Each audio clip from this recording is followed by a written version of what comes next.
a lot of times.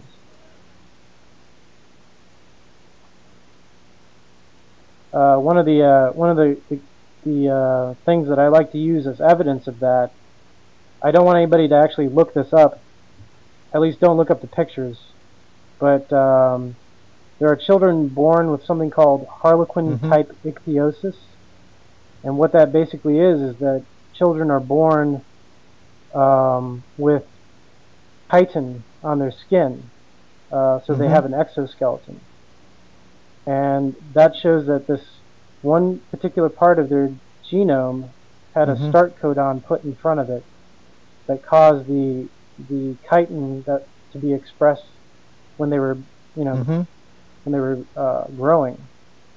It's almost always fatal, and it's really horrific to look at the pictures of it. But if there was an intelligent designer, if there was something that was selecting and had a purpose, that wouldn't have been there in somebody's DNA. So you're saying all adverse things would have been removed.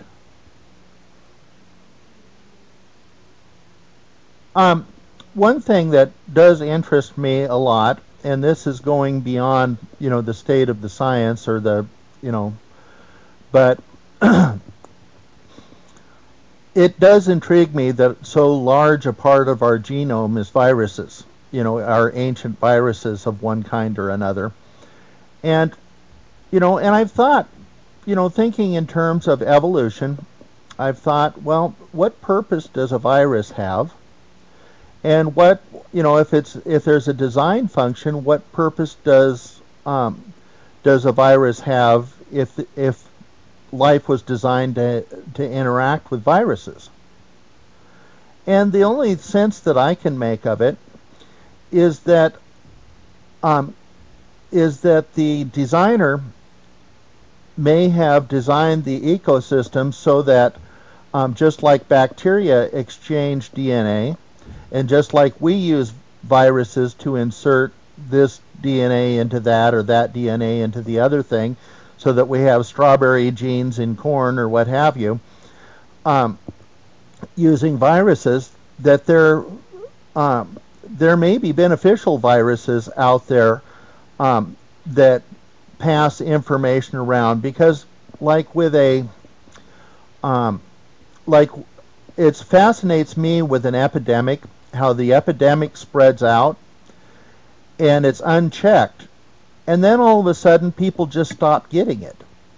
It's like it reaches some wall and people aren't getting it anymore as much, and fewer people, and the thing just dies out, before it even reaches beyond into further populations and things. Although, of course, today with our communications and travel, that's too much to hope for, probably.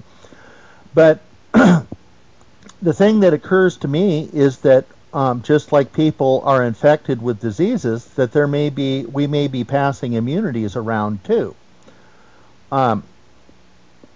So I think that that in such a process, there's lots of opportunity for errors to take place and disfortuitous things to be transported, and things have gone like that. Because, of course, part of my hypothesis is that things were designed perfectly, and then everything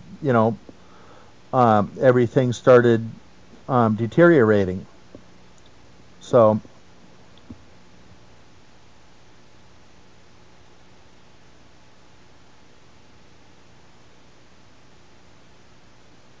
Why would a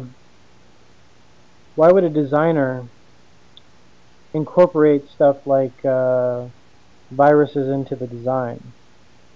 Why does it necessarily have to happen that way? I mean, that's a big thing for me. Is now we're getting into stuff that's not just evolution, but problem of evil and other things like that. Life makes sense if there is no designer, but if there is a designer, then you start getting into, why did he design it this way? Well, at this stage of the discussion, I would say that we could even posit that there could be a faulty designer. you know, and eventually I have to deal with that issue too. So, but what I'm saying is that maybe it's all something good that went off track. You know, maybe the diseases really weren't diseases in the beginning, but they were some convenient way to pass. Like I say, bacteria do this all the time. My son, for example, has resistant bacteria in him, and the problem he has is that even a new infection he gets tends to become drug resistant, even though it wasn't, because the drug resistant bacteria that live inside him share their immunity to the antibiotics with the newcomers. So, you know, bacteria are exchanging genetic material all the time. And like I say, we're doing transspecies stuff all the time. It doesn't seem far-fetched to me that we might at some point discover that there's many viruses performing vital services, and like I say, the ones that are hurting us are good things that ran amok and then took on a life of their own, in that, you know, natural selection started, you know, operating in their interest rather than in the interest of their original function in the ecosystem.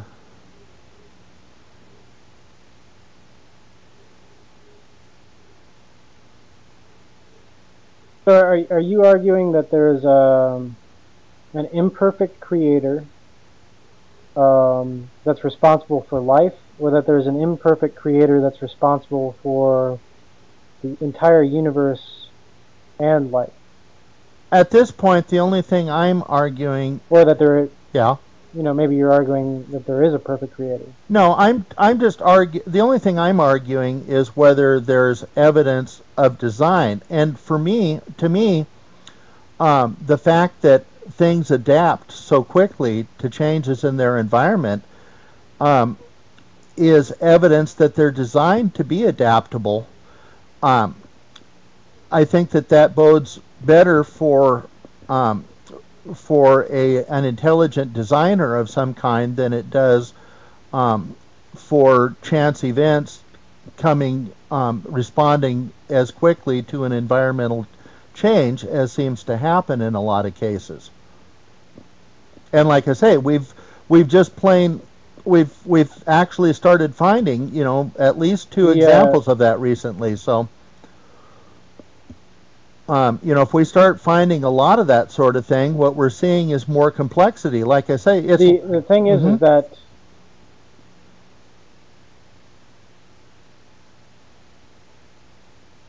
the thing is that there's a lot of life that wasn't able to adapt to the changes in the environment. There's been a lot of extinctions events within human history, not within human history, within the history of the Earth. Most of the creatures that have been alive are not alive anymore, or they are not present in species that are around right now. And so if there was a goal in mind, it seems like a very circular route to go about getting to us.